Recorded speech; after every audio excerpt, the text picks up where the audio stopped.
प्यार भरे सप्ताह के बाद आखिर वो दिन आ ही गया जब वैलेंटाइन डे पर कपल्स एक दूसरे के साथ अपने प्यार का इजहार करते नजर आ रहे हैं। वहीं प्यार की ऐसी कई कहानियां हैं जो वैलेंटाइन डे के इस खास दिन को और भी ज्यादा स्पेशल बनाती है। ऐसी ही एक प्यार भरी कहानी है उज्जैन ईओडब्ल्यू एसपी दिलीप सोनी और एडिशनल डीसीपी मनीषा पाठक सोनी की, जिन्हें अपनी ट्रेनिंग के दौरान कब एक दूसरे से प्यार हो गया पता ही नहीं चला। वहीं अब पुलिस विभाग का ये सक्सेसफुल कपल प्यार की एक अनूठी मिसाल कायम कर रहा है। आइए एक नजर डालते हैं इनकी इस अनोखी प्रेम कहानी पर। देखिए एमपी न्यूज की ये स्पेशल रिपोर्ट। गुलाब सी महकती रहे जिंदगी आपकी, कभी ना आए गम के बादल आपकी ज़िंदगी में और हमेशा यूं ही मुस्कुराते रहें आप।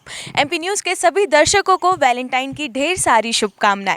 आज हम आप तक एक ऐसी कहानी पहुंचा रहे हैं जो आपको कहीं ना कहीं इंस्पायर भी करेगी।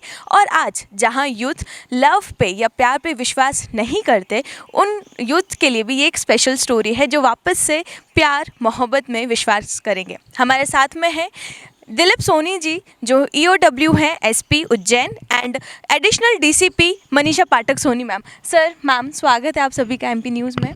सबसे पहली चीज़ सर मैं आपसे जानना चाहती हूँ कि आप दोनों की जो कहानी है, आप दोनों की जो स्टोरी है, वो हम जानना चाहते हैं कि किस तरीके से इंटरेस्टिंग है, किस तरीके से इंस्पायरिंग है सारी यूथ जनरेशन के लिए। एंड फर्स्ट मीटिंग सर आपकी कहाँ हुई थी?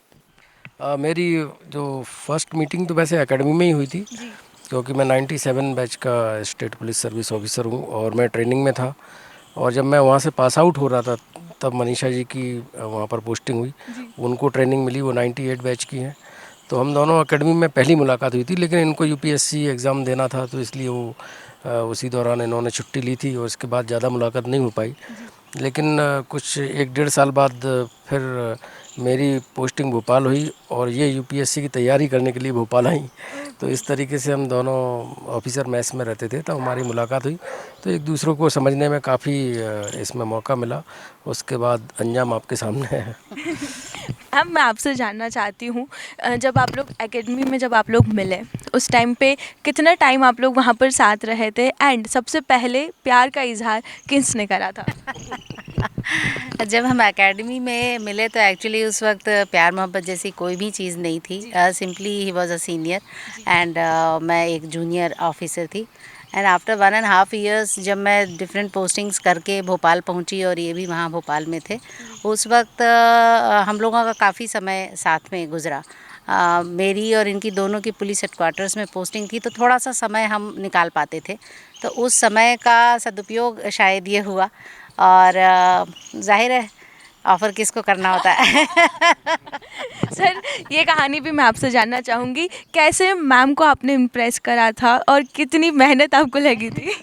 नहीं, ऐसी कोई बात नहीं थी, क्योंकि हम दोनों ही एक ही जॉब में हैं, तो एक जो म्यूचुअल अंडरस्टैंडिंग होती है वो कंपैरेटिवली इजी हो जाती है। जब एक दूसरे का जो प्रोफेशन है वो सेम है, आपका आईक्यू लेवल सेम है, आपका जो मेंटल लेवल है वो सेम है, तो काफ़ी कुछ आसान हो जाता है। इसलिए इसमें बहुत ज़्यादा इसमें हमें मेहनत नहीं करना पड़ी। जी, ज़्यादा एफर्ट्स नहीं लगे।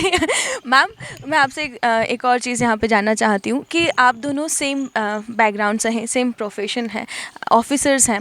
कई बार पोस्टिंग जो है अलग अलग होती है, जैसे सर की पोस्टिंग उज्जैन में है, आपकी पोस्टिंग इंदौर में है।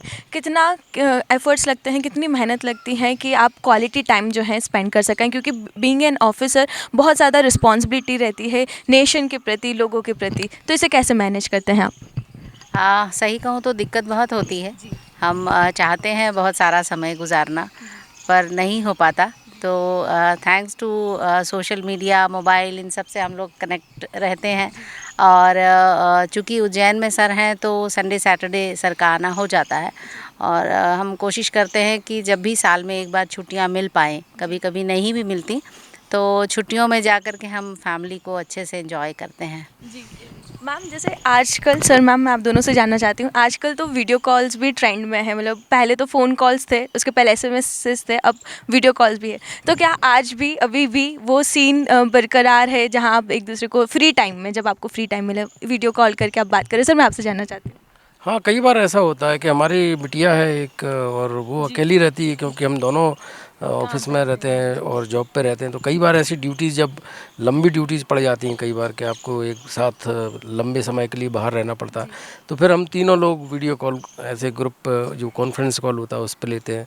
मैं बीच में यूनाइटेड नेशन मिशन में भी ऐसे गया था, तो उस वक्त मेरी बिटिया बहुत छोटी थी, तो उसको बड़ी याद आती थी पापा की, तो हम लोग तब स्काइप कॉल हुआ करता था तब उसका बड़ा सहारा रहता था हम लोगों के लिए।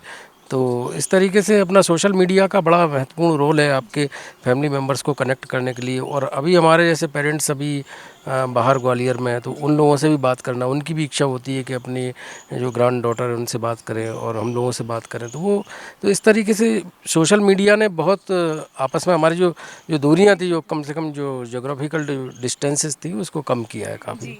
सर यहाँ पर मैम, यहाँ पर एक और पॉइंट डिस्कस करने जैसा है, बात करने जैसी है कि कोविड के टाइम पे सभी घर में थे और बहुत ज़्यादा प्रॉब्लम्स भी आई थी क्योंकि आप अपनों से मिल नहीं पा रहे हो। उस टाइम पे आप लोगों ने, क्योंकि ऑन ड्यूटी थे आप सभी ऑफिसर्स, सो उस टाइम पे भी क्या कुछ आप लोगों ने मैनेज करा कि कनेक्शंस बने रहे, बातचीत होती रहे एटलीस्ट, क्या कुछ उस टाइम पे था मैम?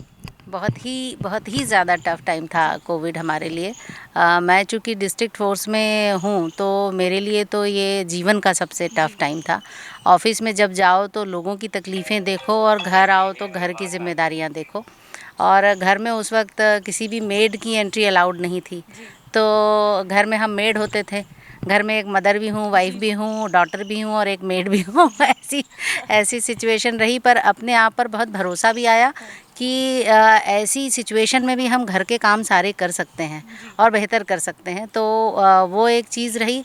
और रही बात रिश्ते निभाने की, तो मुझे लगता है कि इस टफ़ सिचुएशन में हम लोग और ज़्यादा करीब आए और बॉन्डिंग ज़्यादा स्ट्रांग हुई। जी बिल्कुल, कहीं ना कहीं कोविड वाला जो सिचुएशन था, क्वारंटाइन पीरियड जो आया, उसने रिश्तों को मजबूत बना दिया, सभी लोगों को एक दूसरे से कनेक्ट कर दिया। सर यहाँ पर मैं एक और चीज़ आपसे जानना चाहती हूँ कि ऐसा माना जाता है कि आपकी अगर आपका प्यार, आपका मोहब्बत तभी मुकम्मल है, तभी पॉसिबल है जब उसे शादी तक लेके जाए।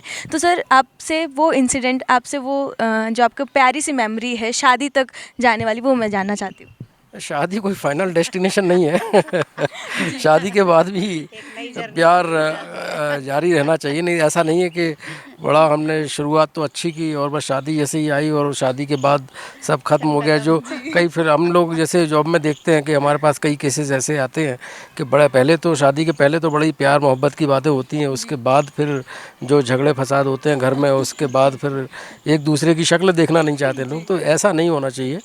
तो मेरे ख्याल से ये तो एक स्टेट ऑफ माइंड है आपकी और ये बरकरार रहना चाहिए, क्योंकि वही उसी से आपका जीवन की खुशी है और उसी से आप जीवन को अच्छी तरीके से जी सकते हैं। जी सर ने यहाँ पर बहुत एक इम्पॉर्टेंट मैसेज भी दिया है कि शादी ही एक फाइनल स्टेज नहीं है। अगर रिश्तों को मजबूत बनाना है तो कंटिन्यूसली उन रिश्तों पर एफर्ट्स, उन रिश्तों पर आपको काम करना चाहिए ताकि उसे और मजबूत बनाया जा सके।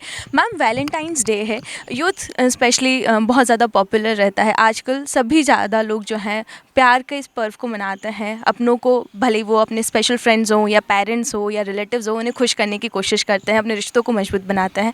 आपका क्या मैसेज रहेगा यूथ के लिए आज? देखिए, हमारे लिए तो हर दिन प्यार भरा होना चाहिए और यूथ के लिए मैं स्पेशली कहूँगी कि अपने जीवन से बहुत ज़रूरी है प्यार करना। प्यार एक ऐसा भाव है जो आपको जीवित रखता है और आपको खुश रखता है। तो आप खुद से प्यार कीजिए, अपने आसपास के लोगों से प्यार कीजिए और प्यार बांटिए। जब आप प्यार बांटते हैं तो निश्चित तौर पर आपको प्यार मिलता है और बहुत खूबसूरत ये दुनिया हो जाती है। Thank you so much sir. Ma'am, आपने हमारे साथ में इतनी प्यारी सी, इतनी सारी मेमोरीज शेयर करी जिसने हम सभी को इंस्पायर भी करा है कहीं ना कहीं। और प्यार मोहब्बत जो आज कहीं ना कहीं विश्वास उठ रहा है, उन चीज़ों पर विश्वास करने के लिए भी हमें प्रेरित करा है। मैं यहाँ पे हमारे सभी दर्शकों को कहना चाहूँगी कि रंगों भरी इस दुनिया है, इस दुनिया में क्यों ना मोहब्बत का भी एक रंग भरा जाए, आपस में सब मिलजुल कर रहें और मोहब्बत बाँटें। इसी के साथ ही मैं लेती हूँ आपसे अलविदा। नमस्कार।